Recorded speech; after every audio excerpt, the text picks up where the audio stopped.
lento yenzeke eminyakeni of 4 or 5 edlule le ngathola khona ukuthi unkosikazi wami unento azenzayo ezingalungile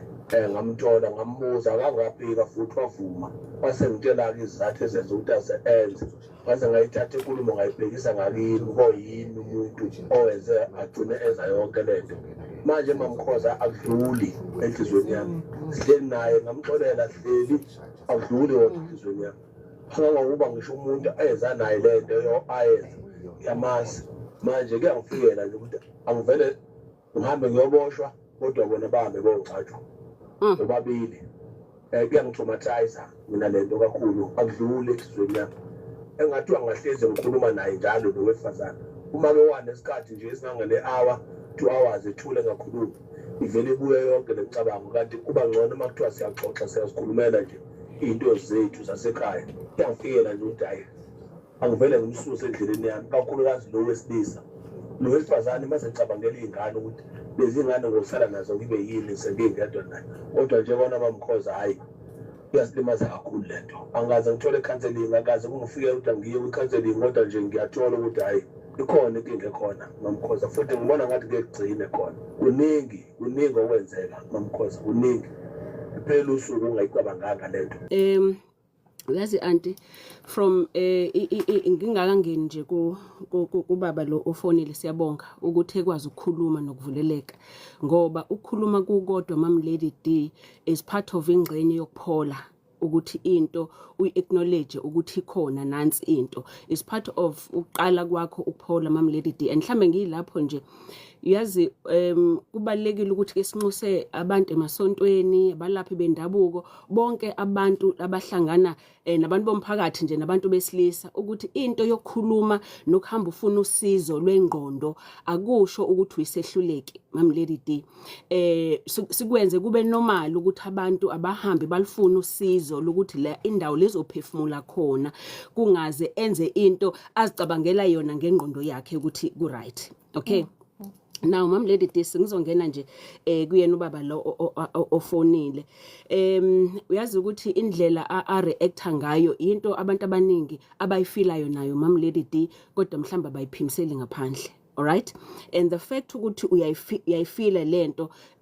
baba lo khona kusho ukuthi uyahlanya okay the fact ukuthi lento uyayifila kusho ukuthi kunento imizwa yakho inhliziyo yakho inesilonda inenxeba manje lenxeba uthe yebo 4 years or 5 years kodwa alikakapholi lenxeba lisasebhlungu and uyabona ke into yokuthi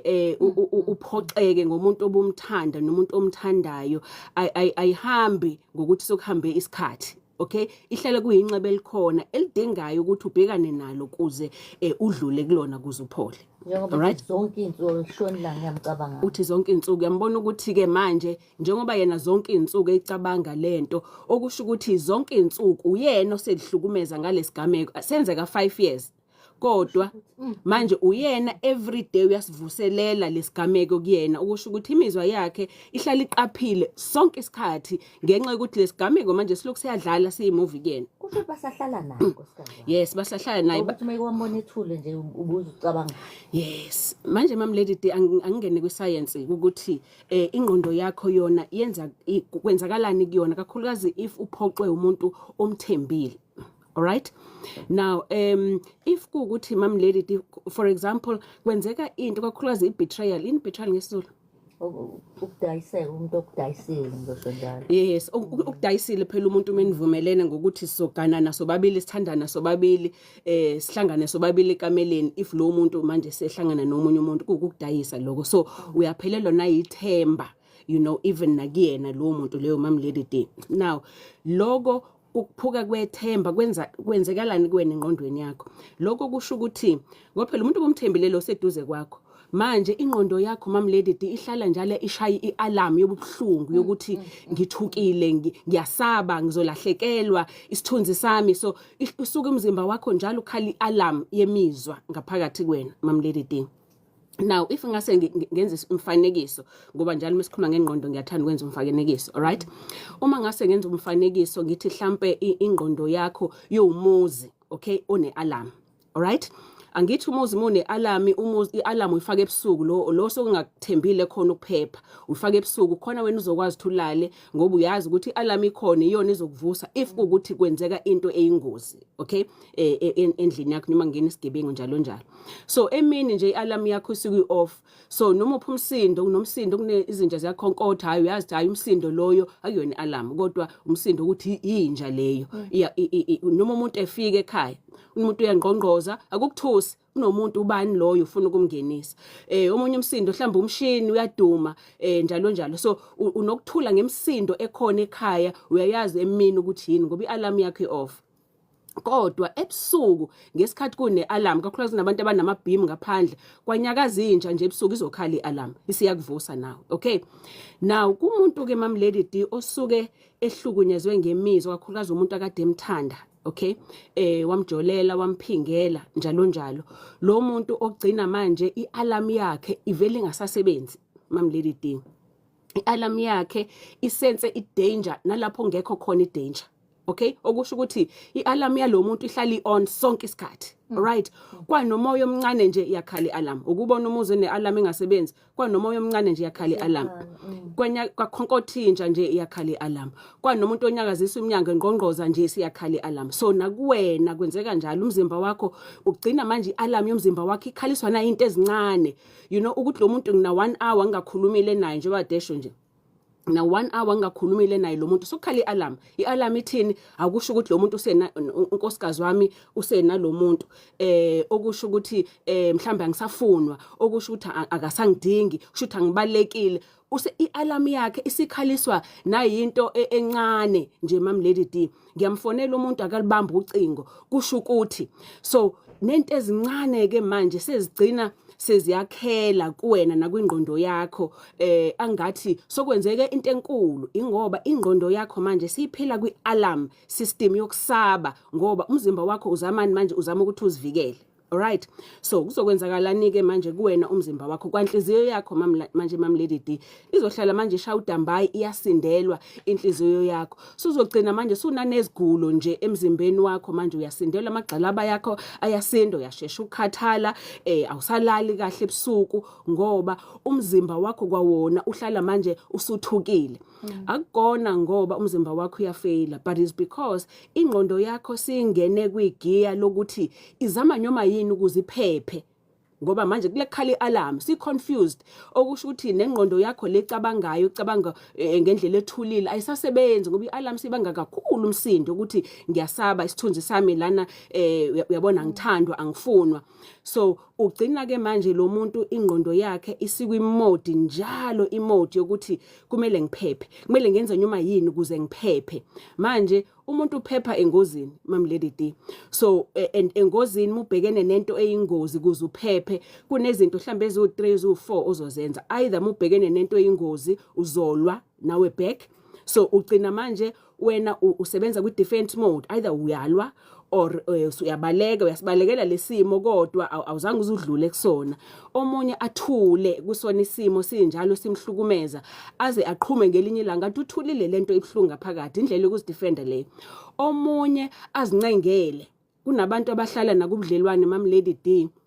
ebebona ukuthi akumnandi angithandi kodwa kube yena ozincengelayo uyabona uhlale ku relationship umuntu ekuhlukumeza njalo kodwa kuba wena uthi ongcono angimphathe kangcono ongcono angizincengele kwindlela yokuzidefenda futhi nayo leyo mamlady D kulesimo ngoba suyazincengela manje kuze lo muntu angayenzi lento ayenzayo konke lokho mamlady D lezo ndlela zakho zokuzama ukuthi uziphephise ngokwengqondo yakho kusuke kuyingqondo yakho ikutshela ukuthi ngidinga usizo ngiyadinga ukuthi ungilaphe so umzwileke ukuthi ubaba uTheme ekhuluma wathi akakaze aze yena ku counseling akaze azathole nanokukhuluma ilapho engena khona ukuthi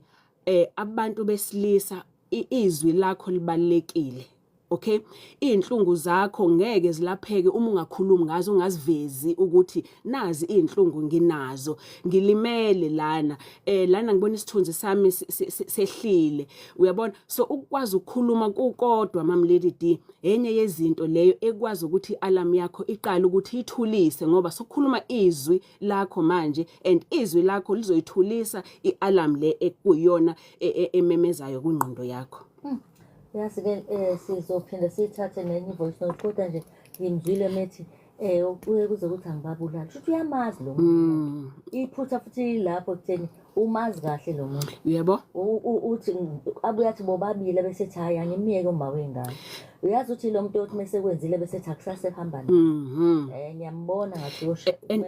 uyabona Mama Lady D akekho umuntu ozibulalayo othi mina ngingazibulala uzibona ukuthi uzibulala ngesikhathi ngempela ingqondo yakho sifike kulezinga lokuthi ithi ingqondo yakho siku too much sisindwe kakhulu ufike kuleso sinqumo ngoba uma sukuleso sinqumo leso Mama Lady D le part yengqondo yakho ecabangayo ukuthi ngingambulala umama wengane lona ingane zizosala zisale nobani isuke ingasasebenzi ngoba naye ufuna ukuhamba uyabo yes uzosala zodwa ushuthi khona lento engqondo okusho kwayena ufuna uyabona so I think Mama Lady D into engayisho nje kuyena ubaba ngiyathemba ukuthi usilalele kuyimanje ukuthi inhlungu zakho siyazibona Mama Lady D kodwa into ebalekile ukuthi wena uphole usuyenzile idecision ukuthi uyahlala okay hambani ke manje uphole kuze ukwazi ukuthi uxole wena ngenhliziyo yakho uxolele umkakho but also uxolele kwawena ukuthi uhlalile yize kade kunje ngoba umunye umuntu Mama Lady D ukadinwe na ukuthi kube ngaphuma azidinelwe yena ukuthi imina engazenza ukuthi ngihlale lana so zixolele izizathu zokuthi uhlale kube izizathu wena ozaziyo uzibhale phansi nazi izizathu zokuthi ngihlelele lezi izizathu ukuze nomzimba wakho uyimukele isizathu sokuthi uzohlala ayisithi uzonginamba yakhe ngithi ukuthi